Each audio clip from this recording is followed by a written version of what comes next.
Back on the record, Mr. Walker, Mr. Kelly, Mr. Smith. I think in an effort to at least try to salvage an employment situation, we'd like to do this on the weekends if we can. Okay. Starting Friday. Okay. This Friday. All right.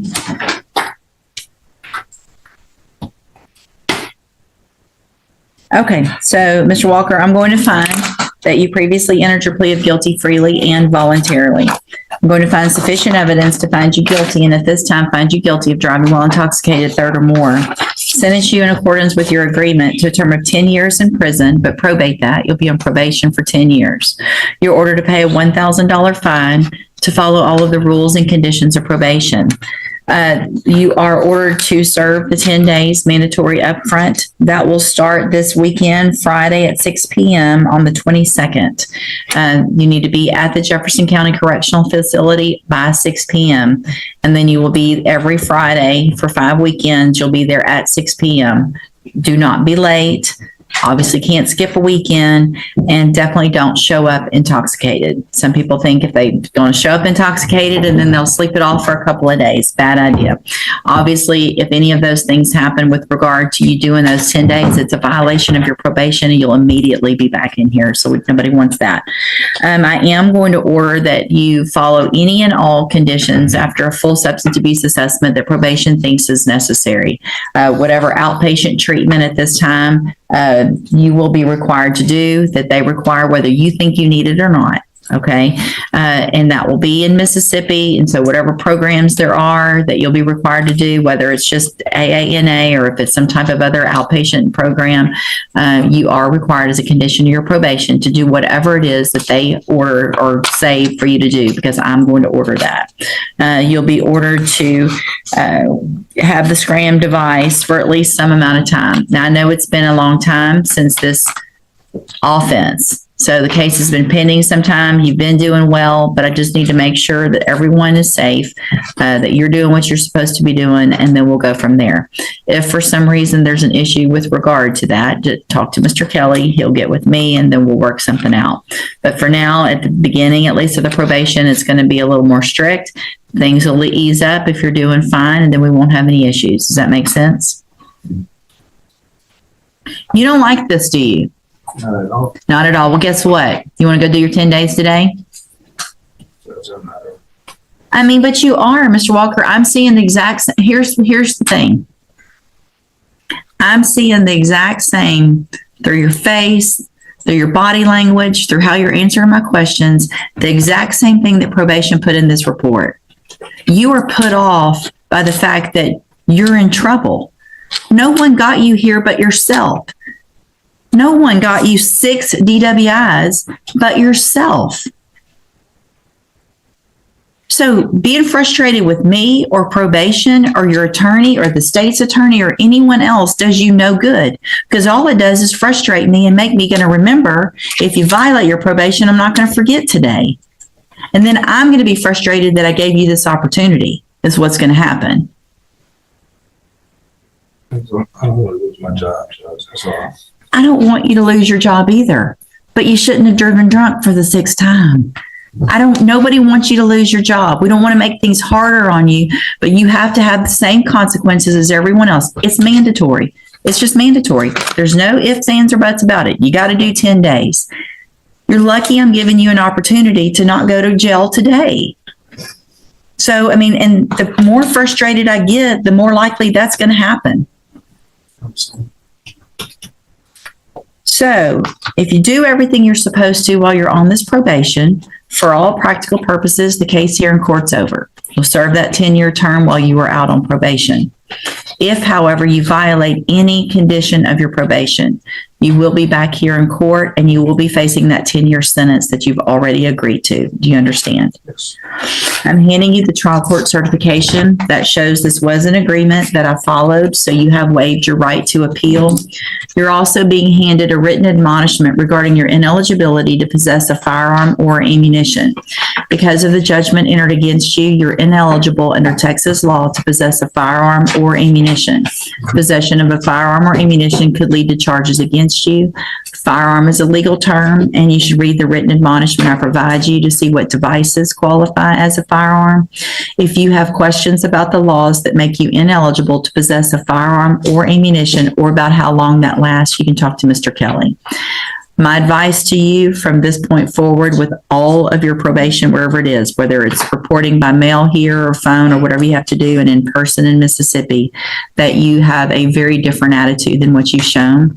Because if I get notes that you have not been courteous or that you're having that same attitude that we're seeing, that's a reason. It's part of your probation to be professional and courteous to your probation officer at all times. So an attitude towards them could land you in prison. That simple. All right. All right. Have a seat in the courtroom. Probation will call you up when she's ready to go over your paperwork. You got a GPS. That's your bond. Yes, ma'am. We'll just need to set it for a contested hearing. Are you going to plea on the motion? Have y'all talked about it? Well, he has a new aggravated robbery. There's a new aggravated robbery. So it'll have to be printed up. Okay. So we're just going to enter pleas on the motion? He'll enter pleas of not true and request a hearing. Yes, ma'am. Mr. Kidd, raise your right hand the best you can, sir. Do you swear or affirm the testimony you're going to give in this hearing will be the truth, the whole truth, and nothing but the truth, so help you God? Yes, ma'am. Thank you. You can put your hand down. Will he waive the formal reading of the motion? So waived. Mr. Kidd, in cause number 21-38744, I have a first amended motion to revoke your unadjudicated probation.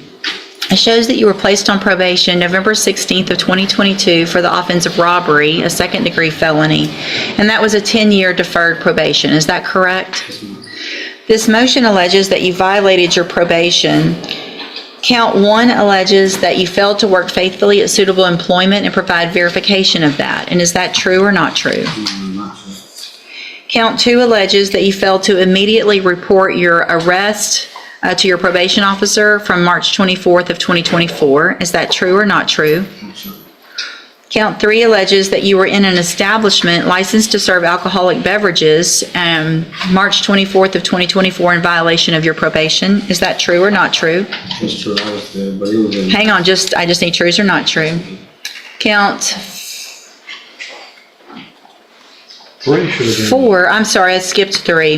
That was count 4. I'll enter a plea of truth for count 4. Count 3, count 3 alleges that you failed to provide proof of filing or attempting to file your taxes for the year 2023. Is that true or not true? Not true. Count 5 alleges that you were at a location other than your residence at approximately 1:20 a.m. March 24th of 2024. And is that true or not true?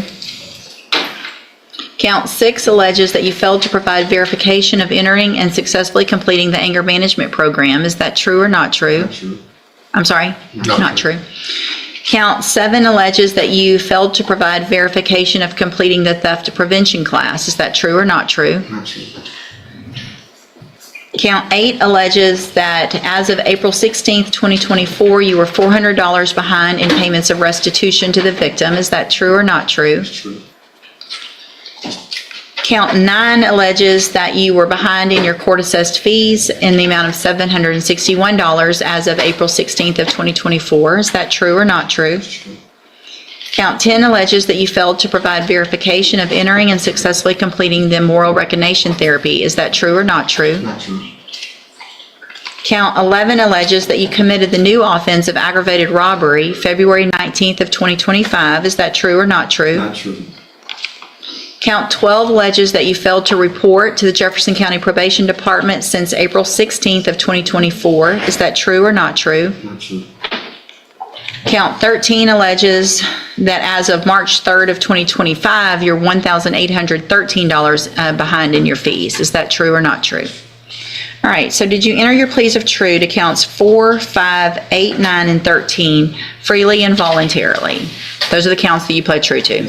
Nobody forced you to plead true to those, did they? All right, then I'm going to find counts 4, 5, 8, 9, and 13 true, find sufficient evidence to find you guilty and revoke your probation. However, I'm going to reset your case for a sentencing hearing. Mr. Smith, if you will check into obviously that new case, we will set some time appropriate for you to bring witnesses and get any discovery that you can get to Mr. Kimler before that date. Yes, sir. Okay? I'd say they're going to proceed on the administrative counts also. so you're probably not sure. We'll make sure we have plenty of time for Or you. an updated PSI. Yes, and I'll get an updated pre-sentence Those will report. all be addressed by the, should be addressed by the probation. They should, and we'll make sure we have that probation officer here as well for those administrative hearing issues. And then whatever you need as far as time for the new offense, we'll give you plenty of time for that. And in the event that he posts bond, he needs to report to the probation department to schedule that pre-sentence. Here's the thing. I'm seeing the exact same through your face, through your body language, through how you're answering my questions, the exact same thing that probation put in this report. No one got you here but yourself. Recall Dwayne Walker, 21-38238. Has everyone had an opportunity at this point to go over the pre-sentence report? Yes, we have none. Are there any additions or corrections?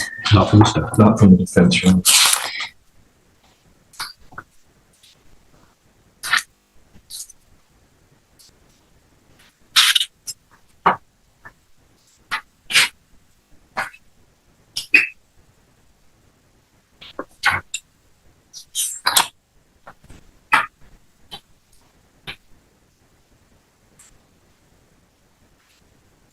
So, Mr. Walker, I have several concerns about your pre-sentence report. The first of which is that this is your 6th DWI, third felony DWI, and the last one was only 5 years ago, the most. When did you get off of that supervised probation in St. Charles Parish? Parole, Mhm. it was October.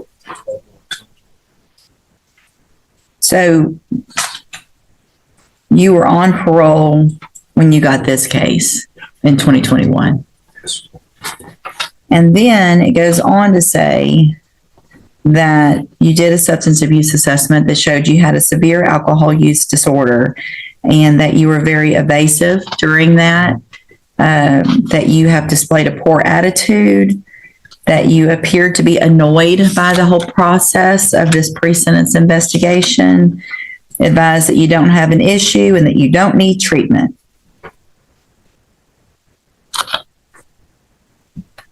So I just spoke my mind.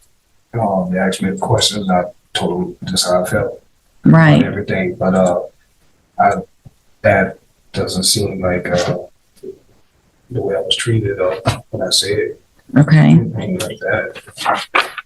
Where do you live now? Mississippi.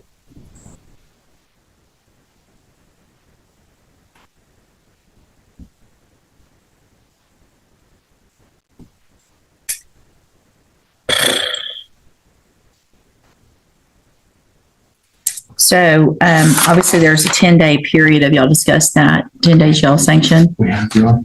And is he ready to go do that?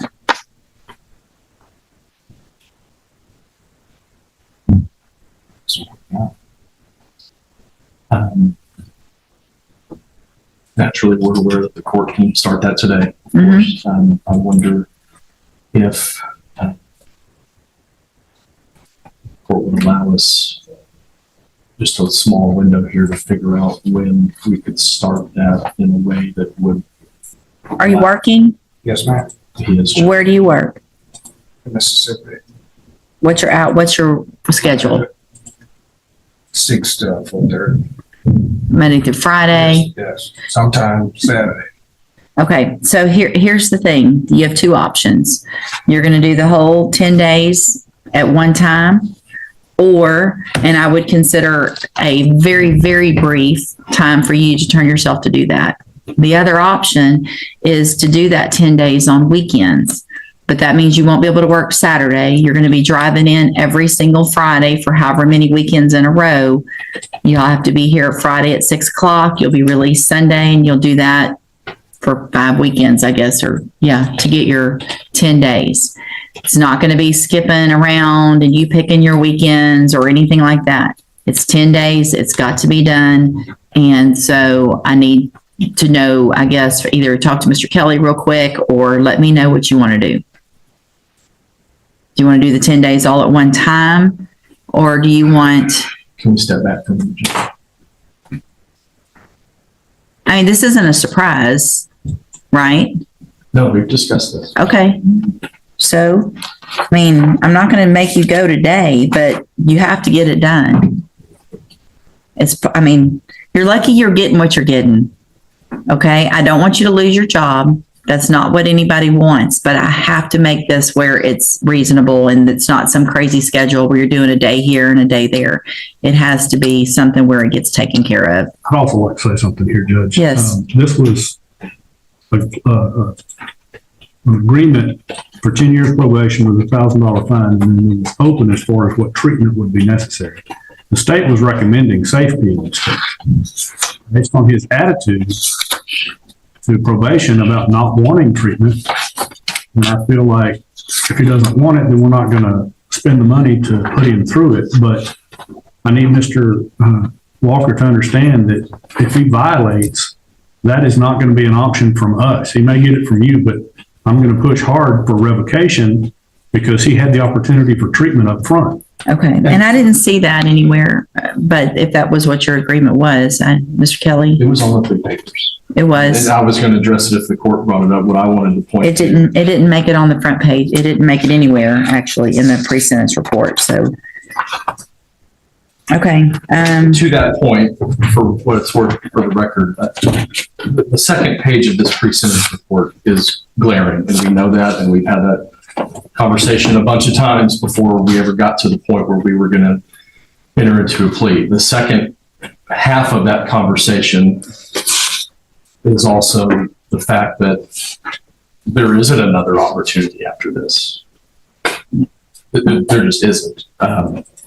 What I would like to address as far as what's on the bottom of page 3 is even with that potential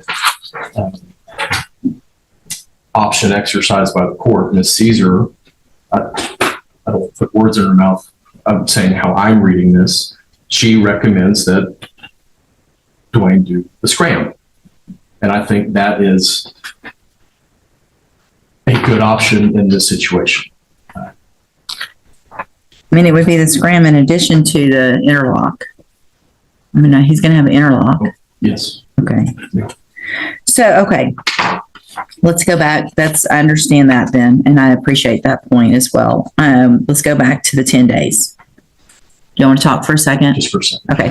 Y'all go have a Inside a tense courtroom, a judge confronts a repeat offender whose past decisions have finally caught up with him. With 6 DWI charges and a history of ignoring accountability, the defendant stands before the court facing serious consequences. The judge makes it clear. This situation wasn't caused by anyone else. It's the direct result of his own choices. Despite his attitude and reluctance to accept responsibility, the court offers him a final opportunity, 10 years of probation instead of prison, along with strict conditions. These include mandatory jail time served over weekends, substance abuse treatment, monitoring devices, and complete compliance with probation rules. But the warning is crystal clear. Any violation will immediately trigger a 10-year prison sentence. As the hearing unfolds, frustration builds. The judge calls out his behavior, emphasizing that disrespect, denial, and excuses will only make things worse. This isn't just about punishment. It's about whether he's willing to change before it's too late. In the end, the courtroom becomes more than a place of judgment. It becomes a turning point. A moment where one man stands between redemption and complete downfall. Because in the eyes of the law, second chances exist, but they don't last forever.